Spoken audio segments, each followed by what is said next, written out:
स्वामी विवेकानंद जी को हर कोई जानता है। उनकी एक छोटी सी प्यारी सी कहानी को देखते हैं आज। तो स्वामी विवेकानंद जी काफी गरीब थे। उनके पास खाने के लिए भी नहीं होता था। तो उनकी जो माँ थे, उनके मदर थे, उनसे बोलते थे कि बेटा ये है खाने को, तो ये आप खा लो, ठीक है। तो वो कहते हैं कि हाँ माँ, अभी आप खाओ, मेरा तो निमंत्रण आ रखा है, मुझे खाने के लिए उसने बुलाया है। और वो जाके इधर उधर घूमते। उनका कोई दोस्त उनको नहीं बुलाता था या खाने के लिए नहीं जाते थे।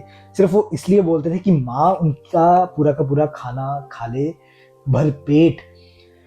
तो वो जब घर वापस जाते, भूखे पेट होते थे, अंदर से भूख तो होती थी, बट उनके फेस में फिर भी एक बड़ी सी खुशी, बड़ी सी स्माइल होती थी।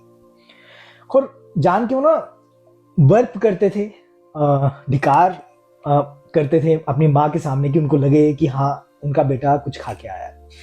तो स्वामी विवेकानंद जी के गुरु परमहंस थे। परमहंस जी को तो सब पता ही था कि विवेकानंद भूखा रहता है। तो उन्होंने विवेकानंद को कहा कि विवेकानंद, आप अंदर जाओ, माता जो है काली माँ को मानते थे, कि उनसे मांगो, जो मांगना है वो आपको दे देंगे। तो स्वामी विवेकानंद जी अंदर गए। उन्होंने 5-10 मिनट अंदर रहे।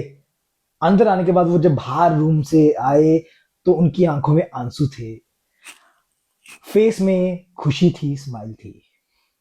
तो परमहंस जी ने कहा कि मांग लिया? उन्होंने कहा नहीं, मैं जब अंदर गया तो मुझे जरूरत ही नहीं पड़ी, क्योंकि उन्होंने मुझे सब दे ही रखा है।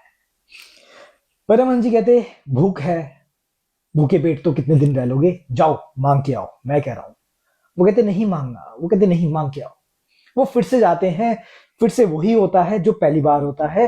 तीसरी बार वो फिर भेजा जाता है, फिर से वही चीज होती है जो पहली बार होती है। उसके बाद परमहंस जी उनको बोलते हैं कि बस मैं यही देख रहा था तीनों बार कि तुम मांग के आता है या नहीं मांग के आता। कहते अगर तुम मांग लेता तो उसी क्षण तेरा और मेरा रिश्ता खत्म हो जाता। अब वही चीज है कि हम हमेशा एक लालसा में रहते हैं, एक लालच में रहते हैं। उस लालच की वजह से हम अपने इनर सेल्फ को भूल जाते हैं, वो उस खुशियों को भूल जाते हैं जो हमारे पास है। तो इस गुरुओं की हम वानियों से, उनकी तो वानियों का मतलब ही कुछ और होता था जो हम शायद इतना समझ भी नहीं पाएंगे, बट आजकल के टाइम के लिए हम यही कहेंगे आपको कि जो है काफी है।